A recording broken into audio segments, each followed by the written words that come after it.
कोटपुतली में लगातार 2 दिन से हो रही बरसात से खरीफ की फसल और काश्तकारों को झटका लगा है। एक तरफ जहां सावन में अच्छी बरसात से किसानों को अच्छी पैदावार होने की उम्मीद थी, वहीं अब खेतों में कटी हुई खरीफ की फसल खराब हो गई है। लगातार 2 दिन से रह रहकर हो रही बरसात ने किसानों की सारी उम्मीदों पर पानी फेर दिया है। किसानों की माने तो बाजरे की कटी हुई फसल में भारी नुकसान हुआ है। पानी में डूब जाने से चारा काला और खराब होने की कगार पर पहुंच गया है। वहीं खड़ी फसल में बाजरे की बाली का दाना काला पड़ने के साथ दोबारा से दाना अंकुरित और कंडवा रोग होने की आशंका बढ़ गई है। इसके साथ ही बड़ी तादाद में तिल और ग्वार की फसलों को भी नुकसान पहुंचा है। फसलें गलने लगी हैं। कृषि अधिकारी रमेश भारद्वाज ने फोन पर बताया कि 25 से 27 हजार हेक्टेयर में बाजरे की फसल बोई गई थी, जिसमें 40% फसल की कटाई हो चुकी है, जबकि 60% बाजरे की फसल अभी खेतों में है। बरसात के कारण 30 से 40% बाजरा व चारे की गुणवत्ता प्रभावित होने की आशंका है।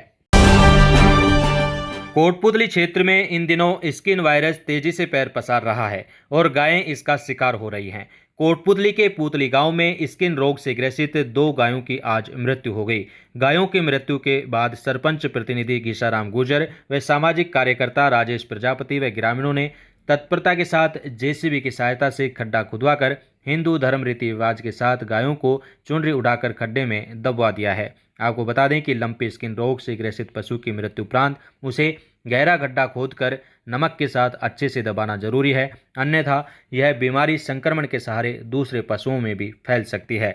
गोवंश में फैल रहे संक्रमण से जहां ग्रामीण दुखी हैं, वहीं पशु चिकित्सक व पशुधन सहायक भी दिन रात पशुओं को लंपी स्किन संक्रमण से बचाने के प्रयास कर रहे हैं।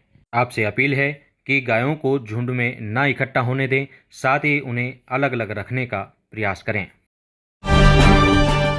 कोटपुतली के नारेड़ा में एक बिजली के सामान की दुकान में चोरी का मामला सामने आया है, जहां चोरों ने सेंधमारी कर तांबे के तार व मोटर चुरा ली है।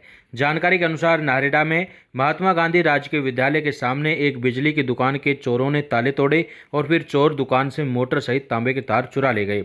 दुकान मालिक रामेश्वर सैनी ने बताया कि सुबह आसपास के दुकानदारों ने दुकान का शटर उठा देखकर सूचना दी।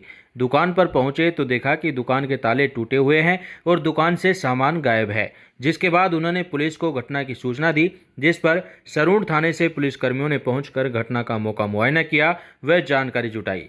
पुलिस अब मामले की छानबीन कर रही है। फिलहाल आपको बता दें कि कोटपुतली के नारेड़ा में ये घटना हुई है, जहां लोगों में इस घटना को लेकर रोष भी देखने को मिला है। तो कोटपुतली के सरूण थाने इलाके की यह घटना है, जहां बीती रात चोरों ने सेंधमारी की और मोटर व तार चुरा ले गए। पुलिस अब मामले की छानबीन में जुटी हुई है। आज़ादी के 75 वर्ष बाद देश में पहली बार राजस्थान सरकार द्वारा राइट टू हेल्थ बिल विधानसभा में पेश किया गया है, लेकिन यह बिल पेश होते ही निजी चिकित्सकों की आलोचना का शिकार हो गया है। निजी चिकित्सकों का कहना है कि इस बिल में कई प्रावधान ऐसे रखे गए हैं जिससे आमजन व चिकित्सकों के बीच विरोध बढ़ेगा और चिकित्सक ठीक से काम नहीं कर पाएंगे। चिकित्सकों ने बताया कि इस एक्ट के अंतर्गत बनाई जाने वाली जिला एवं राज्य स्तरीय समिति में चिकित्सकों के अस्पताल संगठनों का प्रतिनिधित्व किए बिना इसे धरातल पर उतारना असंभव है। चिकित्सकों ने बताया कि चिकित्सा विज्ञान की बारीकियों को समझने वाले प्रतिनिधि जिसे वीटो का अधिकार प्राप्त हो समिति की अध्यक्षता करेंगे, तभी किसी विवाद का निष्पक्ष समाधान हो सकेगा। इस बिल को लेकर इंडियन मेडिकल एसोसिएशन ने स्वास्थ्य मंत्री को पत्र लिखकर बिल के संबंध में चिकित्सकों का असंतोष व्यक्त करवाया है। वहीं चिकित्सकीय संगठन उपचार एसडब्ल्यू ने भी इस बिल को गलत ठहराया है। बिल को लेकर हमने कोटपुतली में वरिष्ठ डॉक्टर एसएम यादव से बात की, सुनिए उन्होंने क्या कुछ कहा है। Right to health bill Rajasthan government की महत्वाकांक्षी योजना थी और ये इसका चुनाव घोषणा पत्र में इसका जिक्र था और 3 साल की में काफ़ी कुछ उसको करके उसको बिल को लेके आई है, स्वागत योग्य कदम है। लेकिन इसमें कई खामियां छोड़ दी गई थी। 3 साल तक उन्होंने वर्कअप किया, उसके बावजूद भी उन्होंने इतनी कमियां छोड़ी हैं जिनके बाद हमारे को विशेषकर प्राइवेट जो डॉक्टर एसोसिएशन उनको अचंभा होता है कि कोई आदमी इस तरह से कमियाँ कैसे छोड़ सकता है। इसमें मोटी कमी तो ये है कि कोई पेशेंट यदि इमरजेंसी में आता है तो कहते हैं इमरजेंसी में आप फ्री में इलाज करें।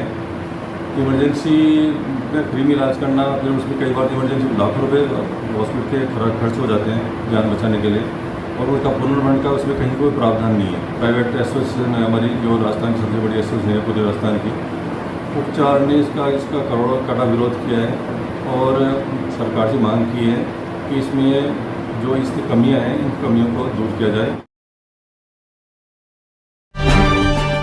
नारेड़ा का जहारवीर रंगमंच पिछले 42 साल से आदर्श रामलीला का मंचन कर रहा है। इस बार गत रात्रि से 42वीं आदर्श रामलीला का मंचन शुरू किया गया है। मंचन से पहले पंडित गोपाल जोशी व पंडित राघवेंद्र दास ने गणेश पूजा के साथ रामचरितमानस की पूजा अर्चना करवाई। मुख्य अतिथि पूर्व जिला पार्षद दूर सिंह शेखावत ने फीता काटकर शुभारंभ किया। निदेशक रूपेश आर्य व जगदीश गुरुजी ने बताया कि प्रथम दिन नारद मोहलीला का मंचन हुआ, जिसमें नारद की भूमिका फतेह सिंह रसिया, इंद्र की भूमिका योगेश सिंह, कामदेव की भूमिका हरिओम सिंह गुड्डू ने निभाई। अंत में रामायण की आरती उतारकर प्रसाद वितरण किया गया। व्यासपीठ शंकर शर्मा ने सुंदर चौपाइयां सुनाकर माहौल को भक्तिमय बनाया। इस मौके पर सरपंच प्रतिनिधि अशोक सिंह तंवर, उप सरपंच महेंद्र मीणा, कैलाश मीणा, पूर्व सरपंच जसवंत माठ, राजेंद्र अग्रवाल, प्रमोद अग्रवाल, विक्रम सिंह, बिल्लू जांगेड़, महिपाल सिंह, मोती सिंह, संजय जोशी सहित ग्रामीण उपस्थित रहे।